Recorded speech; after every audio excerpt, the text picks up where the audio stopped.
Hello students, समीक्षा institute के YouTube channel में आप सभी का स्वागत है।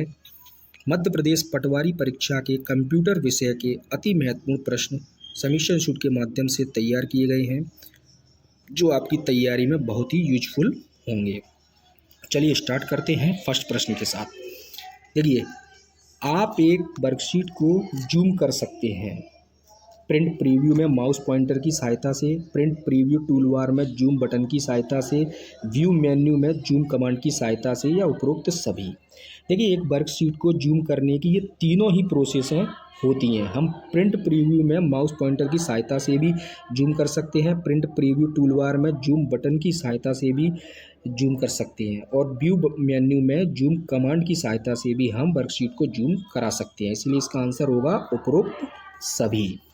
राइट। चलिए नेक्स्ट, आप निम्न में से किससे स्पेलिंग एवं ग्रामर त्रुटि का पता लगाते हैं? Shift plus F7, control plus F7, word plus F7 या F7? तो इसका सही आंसर होगा F7। F7 के माध्यम से हम स्पेलिंग एंड ग्रामर की त्रुटि का पता लगा करके उसको ठीक कर सकते हैं। स्पेलिंग एंड ग्रामर की ये शॉर्टकट की है F7, ठीक है, याद रखना। नेक्स्ट, www का दूसरा नाम है web, web network, network domain या DNS? देखिए, www का सबसे पहले तो आपको फुल फॉर्म पता होना चाहिए। इसका फुल फॉर्म होता है वर्ल्ड वाइड वेब, ठीक है, याद रखना, वर्ल्ड वाइड वेब। और इसका दूसरा नाम पूछा गया है, इसका दूसरा नाम होता है वेब। ये सूचनाओं का भंडार होता है इंटरनेट पर इसमें, तो इसका दूसरा नाम क्या है? वेब। नेक्स्ट, राउटर एक डिवाइस है इनपुट आउटपुट नेटवर्किंग टेलीनेट या इंटरनेट की? देखिए, राउटर दो या दो से अधिक कंप्यूटर के बीच में नेटवर्किंग का काम करता है, तो इसका आंसर होगा नेटवर्किंग, ठीक है। नेक्स्ट, निम्नलिखित में से स्टोरेज का सबसे बड़ा यूनिट कौन सा है? GB, KB, MB या TB? तो इसका सबसे बड़ा यूनिट पूछा गया है, इसका सबसे बड़ा यूनिट होगा TB, ठीक है। कंप्यूटर में मेमोरी को स्टोर करने की यूनिट होती है ये KB, किलोबाइट होती है, उससे बड़ी MB होती है मेगाबाइट, मेगाबाइट से बड़ी होती है GB यानी गीगाबाइट, और सबसे बड़ा होता है TB यानी कि टेराबाइट। इनमें इन आंसरों में, ठीक है, तो इसका सही आंसर होगा terabyte. Good. Next, MS power point में स्लाइड शो के लिए कौन सी शॉर्टकट की उपलब्धता है? F1, F2, F3, F4 या F5? देखिए, MS पावर पॉइंट में जब हमारी प्रेजेंटेशन फाइल स्लाइड के रूप में तैयार हो जाती है, तो उसको हम F5 के माध्यम से शो करा सकते हैं, तो इसका आंसर होगा F5, ठीक है। नेक्स्ट, 1 बाइट बराबर होता है 1 बिट के, 4 बिट के, 8 बिट के, 12 बिट के या 16 बिट के? देखिए, 1 बाइट बराबर होता है 8 बिट के, या क्वेश्चन इस प्रकार से भी पूछा जा सकता है कि 8 बिट बराबर किसके? तो आंसर लगाना है हमें 1 बाइट के, ठीक है। कंप्यूटर में मेमोरी की इकाई होती है ये। नेक्स्ट, कंप्यूटर की सूचना डिजिटल होती है, जिसका अर्थ है कि यह किससे बनी होती है? Digits, analog units, input, bytes या आउटपुट? देखिए, कंप्यूटर की जो सूचना हमें डिजिटल फॉर्म में प्राप्त होती है वो डिजिट्स होते हैं, ठीक है। किससे बनी होती है? डिजिट्स। कंप्यूटर मशीनी भाषा समझता है, और मशीनी भाषा में ही हमारा रिजल्ट हमको देता है, और मशीनी भाषा होती है हमारी 0 1 बाइनरी डिजिट्स होते हैं, ठीक है। इसलिए सूचना हमें डिजिटल फॉर्म में मिलती है डिजिट्स के रूप में। नेक्स्ट, लाइनक्स है computer system, operating system, application software का भाग, CPU डिवाइस का प्रकार या हार्डवेयर? तो लाइनक्स जो होता है वो ऑपरेटिंग सिस्टम होता है, याद रखना, ठीक है। नेक्स्ट, इक्वल सम B1:B8 उदाहरण है किसके? Function, cell address, formula, value या नन? देखिए, स्पष्ट दिखाई दे रहा है कि इक्वल सम का फॉर्मूला यहाँ पर क्रिएट हो रहा है। B1 से लेके B8 तक की जो लिस्ट है उसको ऐड किया जा रहा है, सम यानी कि ऐड करना, तो ये फॉर्मूला क्रिएट किया जा रहा है, इसीलिए ये फॉर्मूला ऑप्शन होगा इसका आंसर। नेक्स्ट, निम्न में से कौन सा CPU का भाग नहीं है? ALU, फ्री पेच, ALU, free page unit, decode unit, RAM, या इनमें से कोई नहीं। CPU का भाग नहीं है। CPU का फुल फॉर्म होता है सेंट्रल प्रोसेसिंग यूनिट, और इसमें pre page unit, ALU unit और डिकोड यूनिट इसके इंटरनली पार्ट होते हैं। तो इसमें डिफरेंट पार्ट पूछा गया है तो वो होगा रैम, ठीक है, जो मदरबोर्ड में इंस्टॉल होती है, ना कि CPU के अंदर, ठीक है। नेक्स्ट, सबसे कॉमन इनपुट डिवाइस में शामिल है मॉनिटर व कीबोर्ड, मॉनिटर व माउस, माउस व कीबोर्ड, प्रिंटर व माउस और प्रिंटर व स्कैनर। देखिए, मॉनिटर व कीबोर्ड में मॉनिटर आउटपुट है, मॉनिटर सेकंड ऑप्शन में मॉनिटर आउटपुट डिवाइस है, फोर्थ में मॉनिटर आउटपुट है, और प्रिंटर बाय स्कैनर में प्रिंटर आउटपुट है। और पूछा गया है कि सबसे कॉमन इनपुट डिवाइस शामिल है, तो कौन से ऑप्शन में है? माउस व कीबोर्ड, ठीक है। माउस व कीबोर्ड एक जनरली यानी कॉमन इनपुट डिवाइस होती हैं कंप्यूटर सिस्टम की, तो आंसर होगा हमारा माउस व कीबोर्ड। नेक्स्ट, ईमेल खाते के स्टोरेज एरिया को सामान्यतः कहते हैं attachment, hyperlink, mail box, IP address, या इनमें से कोई नहीं। देखिए, ईमेल खाते में जो स्टोरेज एरिया होता है जहाँ पर हमारे सारे मेल सेंट या रिसेंट होते हैं, रिसीव होते हैं, वो होते हैं हमारे मेल बॉक्स में, ठीक है। नेक्स्ट, निम्न में से किस प्रकार के मेन्यू को ड्रॉप डाउन मेन्यू भी कहते हैं? Fly out, cascading, popup, pull down, pull up. इसका आंसर होगा पुल डाउन, ठीक है, याद रखना। नेक्स्ट, इस यूनिट को क्या कहते हैं जो इनपुट को आउटपुट में बदलता है? RAM chip, BIOS chip, motherboard, CPU या ALU। देखिए, कंप्यूटर सिस्टम में इनपुट चीज़ को आउटपुट में बदलने का काम होता है CPU का। सेंट्रल प्रोसेसिंग यूनिट में ही इनपुट की प्रोसेसिंग होकर के आउटपुट हमें रिजल्ट मिलता है। नेक्स्ट, SMPS का अर्थ है, SMPS का फुल फॉर्म होता है स्विच मोड पावर सप्लाई, या सर्विस मोड पावर सप्लाई, या श्योर मॉड्यूलर पावर सप्लाई, या सिक्योर मॉड्यूलर पावर सप्लाई। इसका अर्थ होता है स्विच मोड पावर सप्लाई। ये कैबिनेट में ऊपर इंस्टॉल होता है, ये पावर सप्लाई का काम करता है। SMPS जिसका फुल फॉर्म पूछा गया है उसका होता है स्विच मोड पावर सप्लाई, याद रखना। नेक्स्ट, माइक्रोसॉफ्ट ऑफिस है shareware, public domain software, open source software, एक वर्टिकल मार्केट एप्लीकेशन है, एप्लीकेशन सूट है। माइक्रोसॉफ्ट ऑफिस पूरा एक पैकेज है जिसमें MS Word, MS Excel, MS PowerPoint, MS Access program रहते हैं, तो ये पूरा का पूरा एक एप्लीकेशन सूट होता है, ठीक है। नेक्स्ट, MICR प्रणाली का उपयोग निम्नलिखित में से किस क्षेत्र में होता है? MICR जिसका फुल फॉर्म होता है मैग्नेटिक इंक कैरेक्टर रीडर या रिकॉग्निशन, और इसका इस्तेमाल कहाँ होता है? होटल में, अस्पताल में, पार्क में, घर में या बैंक में। इसका इस्तेमाल होता है बैंक में, ठीक है। बैंक में जो हमारे जो चेक होते हैं जिसमें मैग्नेटिक इंक के माध्यम से कुछ नंबर्स, डिजिट्स प्रिंट होते हैं, उनको स्कैन करने का काम MICR का रहता है। MICR एक डिवाइस होती है, ठीक है, तो ये बैंकिंग में काम आती है, बैंकिंग के कार्यों में। फुल फॉर्म याद रखना है MICR का, magnetic ink character reader, good, या रिकॉग्निशन। नेक्स्ट, HTML कोडिंग को लिखने के लिए निम्नलिखित में से कौन से एप्लीकेशन का प्रयोग किया जाना चाहिए? एसेसरीज, वर्डिकन, MS वर्ड, वर्डपैड या नोटपैड। तो देखिए, HTML में वेब पेज डिज़ाइन किए जाते हैं, ठीक है। इंटरनेट पर जो वेब पेज होते हैं वो HTML में के माध्यम से ही, HTML की कोडिंग से ही डिज़ाइन किए जाते हैं। HTML का फुल फॉर्म होता है हाइपर टेक्स्ट मार्कअप लैंग्वेज, और इसकी जो कोडिंग होती है वो होती है हमारे नोटपैड में, ठीक है, याद रखना, नोटपैड में। नेक्स्ट, MS एक्सेल में वर्कबुक बहुत से का समूह है, बुक्स का, शीट्स का, वर्कबुक्स का, टेब्स का या पेजेस का। देखिए, MS एक्सेल के पेज को स्प्रेडशीट कहा जाता है, शीट्स कहा जाता है, और कई सारी शीट्स मिलकर के वर्कबुक बनाती हैं, यानी एक वर्कबुक में कई सारी शीट्स होती हैं, तो इसका आंसर होगा शीट्स, ठीक है।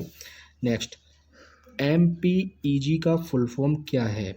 MPEG का फुल फॉर्म पूछा गया है motioning pictures, programming experts group, motion picture expert group, matter of picture expert group, motions of picturing experting group, या नन ऑफ दिस। देखिए एमपीजी का फुल फॉर्म होता है मोशन पिक्चर एक्सपर्ट ग्रुप, ठीक है, इसको याद रखना। नेक्स्ट, यदि आपका माउस चलने योग्य नहीं है तथा आपको अंडू ऑप्शन पर क्लिक करना है तब किस शॉर्टकट कुंजी का उपयोग करेंगे? Control plus X, control plus C, control plus B, control plus E, या कंट्रोल प्लस जेड, किसका इस्तेमाल करेंगे? देखिए अंडू का काम क्या होता है? अंडू का काम, जैसे हम किसी अपनी फाइल में कोई फाइल किसी प्रोग्राम में कोई फाइल बना रहे हैं और फाइल बनाते हुए हमारा कोई मैटर या टाइपिंग किया हुआ मैटर या कोई लाइन पर्टिकुलर वो डिलीट हो जाती है और रिसेंटली हमें वो वापस चाहिए होती है, तो हम अंडू ऑप्शन का इस्तेमाल करते हैं। अंडू ऑप्शन के माध्यम से वो डिलीट की हुई चीज़ वापस रिसेंटली वापस आ जाती है, जिसकी शॉर्टकट की पूछी गई है तो इसकी शॉर्टकट की होती है कंट्रोल प्लस जेड, याद रखना, ठीक है, कंट्रोल प्लस जेड होती है। और कंट्रोल प्लस एक्स जो है वो कट की शॉर्टकट की है, ये सारी शॉर्टकट की यहाँ दी हैं। कंट्रोल प्लस सी कॉपी की शॉर्टकट की है, कंट्रोल प्लस बी बोल्ड करने की शॉर्टकट की है, ठीक है, और कंट्रोल प्लस ई किसी भी टेक्स्ट या मैटर को सेंटर में लाने की शॉर्टकट की है, ठीक है। तो हमारा ऑप्शन होगा अंडू की शॉर्टकट की का कंट्रोल प्लस जेड, याद रखना। नेक्स्ट, ड्रम प्रिंटर किस प्रकार के प्रिंटर का उदाहरण है? लाइन, कैरेक्टर, सीरियल, लेज़र, इनमें से कोई नहीं। तो ड्रम प्रिंटर उदाहरण है लाइन प्रिंटर का, ठीक है, लाइन प्रिंटर का। एप्लीकेशन सॉफ्टवेयर है, इसका प्रयोग ऑपरेटिंग सिस्टम को कंट्रोल करने में किया जाता है, प्रोग्रामर की मदद करने के लिए, कंप्यूटर यूज़र के किसी विशेष टास्क को परफॉर्म करता है, या केवल डिज़ाइन बनाने में उपयोगी होता है।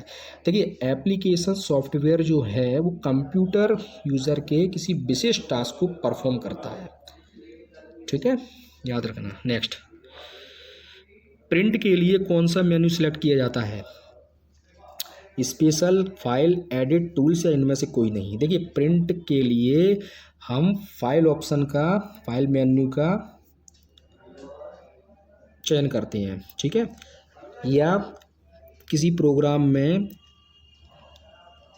बाईं ओर सबसे ऊपर जो बटन होता है उसको ऑफिस बटन भी कहा जाता है, उसमें प्रिंट ऑप्शन का ऑप्शन को सिलेक्ट करते हैं, या उसको फाइल मेन्यू भी कहा जाता है, ठीक है, याद रखना। नेक्स्ट, टैब कुंजी की का प्रयोग किया जाता है कर्सर को स्क्रीन पर चलाने के लिए, पैराग्राफ इंडेंट करने के लिए, कर्सर को स्क्रीन पर नीचे ले जाने के लिए, केवल एक व दो, या इनमें से कोई नहीं। देखिए टैब की का प्रयोग किया जाता है पैराग्राफ इंडेंट करने के लिए, पैराग्राफ को लेफ्ट राइट सेंटर में कहाँ पर सेट किया जाए तब हम टैब की का प्रयोग करते हैं। नेक्स्ट, रिलेटेड फाइलों के कलेक्शन को कहा जाता है कैरेक्टर, फील्ड, डेटाबेस, रिकॉर्ड, इनमें से कोई नहीं। इसका आंसर है रिलेटेड फाइलों के कलेक्शन को डेटाबेस कहा जाता है, ठीक है। Next, smart card, special purpose card, micro processor card, processing unit में डेटा स्टोरिंग के लिए मेमोरी होती है, सॉफ्टवेयर हैंडलिंग के लिए प्रोसेसिंग यूनिट है, इनमें से कोई नहीं। देखिए स्मार्ट कार्ड जो है वो माइक्रो प्रोसेसर कार्ड होता है एक प्रकार से, ठीक है। नेक्स्ट,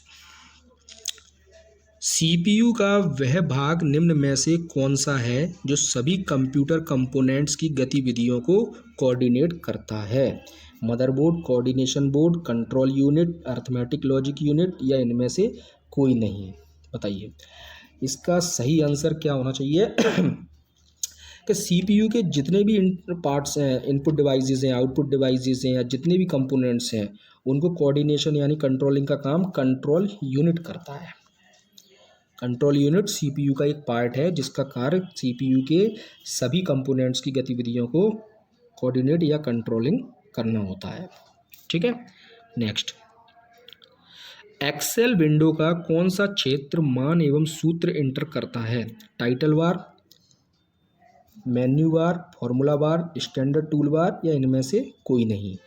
एमएस एक्सेल में जब हम कोई मान या फॉर्मूला पुटअप करते हैं, एंटर कराते हैं, तो वो फॉर्मूला बार में होता है, ठीक है। Next, dot base, dot DOC and dot HTML उदाहरण है डेटाबेस, एक्सटेंशंस, डोमेन, या प्रोटोकॉल, या इनमें से कोई नहीं, ठीक है। इसका आंसर क्या है? ये डॉट के साथ जो है ना ये एक्सटेंशंस होते हैं, एक्सटेंशंस की मदद से हम अपनी फ़ाइल को आसानी से पहचान सकते हैं कि हमारी फ़ाइल कहाँ पर है। ठीक है, नेक्स्ट, डिजिटल बैंकिंग के माध्यम से किया जाता है। मोबाइल फ़ोन, इंटरनेट, टेलीफोन या इनमें से कोई नहीं। डिजिटल बैंकिंग जो है वो इंटरनेट के माध्यम से की जाती है, ये याद रखना। ठीक है, बिना इंटरनेट के डिजिटल बैंकिंग हो ही नहीं पाएगी, इसीलिए डिजिटल बैंकिंग जो है इंटरनेट के माध्यम से की जाती है। नेक्स्ट, आउटलुक एक्सप्रेस एक है, email client, scheduler, address book, उपरोक्त सभी या इनमें से कोई नहीं। आउटलुक एक्सप्रेस जो है वो एक ईमेल क्लाइंट है। ठीक है, ये याद रखना। नेक्स्ट, MS वर्ड में नया पृष्ठ आरंभ करने के लिए कौन सी शॉर्टकट की का उपयोग किया जाता है? डाउन कर्सर की, एंटर की, shift plus enter, control plus enter, shift plus control plus enter. तो ये हमें याद रखना है कि जब हम किसी अपने प्रोग्राम में MS वर्ड में फाइल बना रहे होते हैं और हमें एक नया पृष्ठ चाहिए, तो वो हम कंट्रोल प्लस एंटर के माध्यम से नए पेज को क्रिएट करा सकते हैं। राइट, चलिए नेक्स्ट, विषम को पहचानें। Interpreter, operating system, compiler, assembler, इनमें से कोई नहीं। विषम को पहचानना है। देखिए, इंटरप्रेटर जो है और कंपाइलर और असेंबलर ये एक ट्रांसलेटर हैं जो हाई लेवल लैंग्वेज को मशीन लैंग्वेज में कन्वर्ट करने का काम करते हैं। इसमें हमें विषम को पहचानना है, तो विषम होगा इसमें operating system. Good, next, page preview mode में आप अपने डॉक्यूमेंट के सभी पेज देख सकते हैं। आप केवल उसी पेज को देख सकते हैं जिस पर आप उस समय काम कर रहे हैं। आप केवल वही पेज देख सकते हैं जिसमें ग्राफिक्स ना हो। आप केवल अपने डॉक्यूमेंट का टाइटल पेज देख सकते हैं या इनमें से कोई नहीं। देखिए, पेज प्रीव्यू मोड में आप केवल उसी पेज को देख सकते हैं जिस पर आप उस समय काम कर रहे होते हैं, क्योंकि कर्सर हमारा उसी पेज पर रहता है, तो उसी का पेज प्रीव्यू दिखाता है। ठीक है, नेक्स्ट, कंट्रोल, शिफ्ट और ऑल्ट कुंजियाँ कहलाती हैं। मॉडिफायर, फंक्शन, अल्फ़ा न्यूमेरिक या एडजस्टमेंट, या इनमें से कोई नहीं। देखिए, कंट्रोल, शिफ्ट और ऑल्ट कुंजियाँ जो होती हैं वो मॉडिफायर की कहलाती हैं। ठीक है, फंक्शन की F1 से लेके F12 तक की होती हैं। अल्फ़ा न्यूमेरिक की अल्फ़ाबेटिकल कीज़ जो होती हैं वो अल्फ़ा न्यूमेरिक कहलाती हैं। ठीक है, और इसका आंसर होगा मॉडिफायर। मॉडिफायर कीज़ होती हैं कंट्रोल, शिफ्ट और ऑल्ट कुंजियाँ, याद रखना। नेक्स्ट, फायरवॉल का मुख्य फंक्शन है मॉनिटरिंग, डिलीटिंग, मूविंग, कॉपिंग। देखिए, फायरवॉल अनधिकृत फाइलों को सिस्टम में एंटर कराने से बचाता है, या ये कहें कि कंप्यूटर को सुरक्षित रखने का काम करता है, तो इसका आंसर होगा मॉनिटरिंग। ठीक है, मॉनिटरिंग करता है ये। नेक्स्ट, मॉडेम किससे जुड़ा होता है? Processor, motherboard, printer, phone line, इनमें से कोई नहीं। देखिए, मॉडेम का फुल फॉर्म सबसे पहले पता होना चाहिए। मॉडेम का होता है मॉड्यूलेटर, डीमॉड्यूलेटर। ठीक है, ये इंपॉर्टेंट क्वेश्चन है, आता भी है। मॉड्यूलेटर और डीमॉड्यूलेटर ये जुड़ा होता है हमारी फोन लाइन से। किससे जुड़ा होता है? फोन लाइन से। नेक्स्ट, नॉन न्यूमेरिक डाटा उदाहरण है कर्मचारी का पता, परीक्षा के अंक, बैंक शेष, उपरोक्त सभी, इनमें से कोई नहीं। नॉन न्यूमेरिक डेटा जो है, देखिए, परीक्षा के अंक न्यूमेरिक डाटा है, बैंक शेष यानी बैंक बैलेंस न्यूमेरिक डाटा है, तो इसका आंसर क्या होना चाहिए? कर्मचारी का पता यानी कर्मचारी का एड्रेस न्यूमेरिक डेटा नहीं है। ठीक है, नेक्स्ट, डॉक्यूमेंट में परिवर्तन करने के लिए क्या करते हैं? Drag, clip, edit, copy paste, इनमें से कोई नहीं। देखिए, डॉक्यूमेंट में परिवर्तन करना है तो वो एडिटिंग कहलाती है। क्या कहलाती है? एडिटिंग। नेक्स्ट, निम्नलिखित में कौन सा कमांड फाइल का नाम व स्थान देता है? Save, save as, create file, paste, इनमें से कोई नहीं। ठीक, तो इसका आंसर क्या होना चाहिए? जब हमारी फाइल तैयार हो जाती है तो उस फाइल को नाम या किसी स्थान पर सेव करने के लिए हम सेव कमांड का इस्तेमाल करते हैं। सेव के माध्यम से हमारी फाइल को नाम दे करके सुरक्षित और किसी विशेष स्थान पर रख सकते हैं। ठीक है, नेक्स्ट, फाइल व फोल्डर्स स्टोर करने के लिए जो डिवाइस प्रयोग की जाती है उसका तकनीकी नाम क्या है? डॉक्यूमेंट्स, फोल्डर्स, वॉल्यूम्स, फाइल, या इनमें से कोई नहीं। फाइल व फोल्डर स्टोर करने के लिए हम डॉक्यूमेंट्स का इस्तेमाल करते हैं। डॉक्यूमेंट्स में हम अपनी फाइल या फोल्डर्स को सुरक्षित रख सकते हैं। नेक्स्ट, किसी आइकन को डिलीट करने के बाद वह कहाँ चला जाता है? रिसाइकल बिन में, डॉक्यूमेंट फाइल में, फोल्डर्स फाइल, या इनमें से कोई नहीं। किसी आइकन को जब डिलीट किया जाता है या वो डिलीट हो जाता है तो वह रिसाइकल बिन में जाकर के स्टोर हो जाता है। ठीक है। किसी वर्ड डॉक्यूमेंट को एडिट करने के लिए निम्नलिखित में कौन सी कंप्यूटर डिवाइस का अधिकतम प्रयोग होता है? मॉडिफायर, कीबोर्ड, माउस, जॉयस्टिक, या इनमें से कोई नहीं। किसी वर्ड डॉक्यूमेंट को एडिट करने के लिए निम्नलिखित में से कौन सी कंप्यूटर डिवाइस का अधिकतम प्रयोग होता है? तो किसका होता है एडिट करने के लिए? कीबोर्ड का। ठीक है। नेक्स्ट, डेस्कटॉप पर छोटे पिक्चर युक्त ऑब्जेक्ट होते हैं, वे क्या कहलाते हैं? Icon, list view, file menu, या टास्क बार? तो जो डेस्कटॉप पर जो छोटे पिक्चर ऑब्जेक्ट्स इमेजेस जो होती हैं वो हमारी क्या कहलाती हैं? आइकन्स। क्या कहलाते हैं? आइकन्स। गुड। हम क्या बना सकते हैं? रीनेम कर सकते हैं और मूव करा सकते हैं, जो हमें हमारी फाइलों को ऑर्गेनाइज करने की आज्ञा देता है। देखिए, resize box, system file, dictionaries या फोल्डर्स, यूज़र फाइल, या इनमें से कोई नहीं। देखिए, इसका आंसर होगा डिक्शनरीज या फोल्डर्स, जिसको हम बना सकते हैं, रीनेम कर सकते हैं, मूव करा सकते हैं और उसमें अपनी फाइलों को ऑर्गेनाइज भी कर सकते हैं। ठीक है। नेक्स्ट, हमारा आखिरी बार कंप्यूटर पर किया गया काम जिसे हम खो देते हैं कहलाता है क्रैश, क्लोज, रिसाइकल बिन, या डिलीट? क्या कहलाता है? इसका आंसर होगा क्रैश, क्योंकि जिस पर हम आखिरी बार काम कर रहे होते हैं हम लास्ट वर्क ही रहता है वो हमारा, जब हम किसी कारणवश अपने काम को खो देते हैं। हमारा आखिरी बार कंप्यूटर पर किया गया काम जिसे हम खो देते हैं कहलाता है क्रैश। ठीक है। नेक्स्ट, माउस को बार बार दबाना कहलाता है double click, right click, click, left click, इनमें से कोई नहीं। देखिए, माउस को वन टाइम क्लिक करने पर वो क्लिकिंग कहलाता है, लेफ़्ट से क्लिक करने पर लेफ़्ट क्लिक और राइट से क्लिक करने पर राइट क्लिक, लेकिन एक बार से अधिक बार क्लिकिंग डबल क्लिकिंग कहलाती है। क्या कहलाती है? Double clicking. ठीक है। याद रखना, वह की क्या कहलाती है? जो हमारे द्वारा लिखे गए शब्द का अर्थ परिवर्तित कर देती है। कीबोर्ड, मॉडिफायर की, डिस्क स्पेस, चेंज की, इनमें से कोई नहीं। वह की क्या कहलाती है? जो हमारे द्वारा लिखे गए शब्द का अर्थ परिवर्तित कर देती है, वो कहलाती है मॉडिफायर की। ठीक है। याद रखना, मॉडिफायर की। तो स्टूडेंट्स, ये प्रश्न आपकी प्रतियोगी परीक्षाओं के लिए बहुत ही महत्वपूर्ण हैं, कंप्यूटर के प्रश्न, जिसको आप अच्छे से तैयार करें और इसी प्रकार के प्रश्न अच्छे और भी आप लोगों के लिए प्रोवाइड कराए जाएंगे। धन्यवाद। Thank you.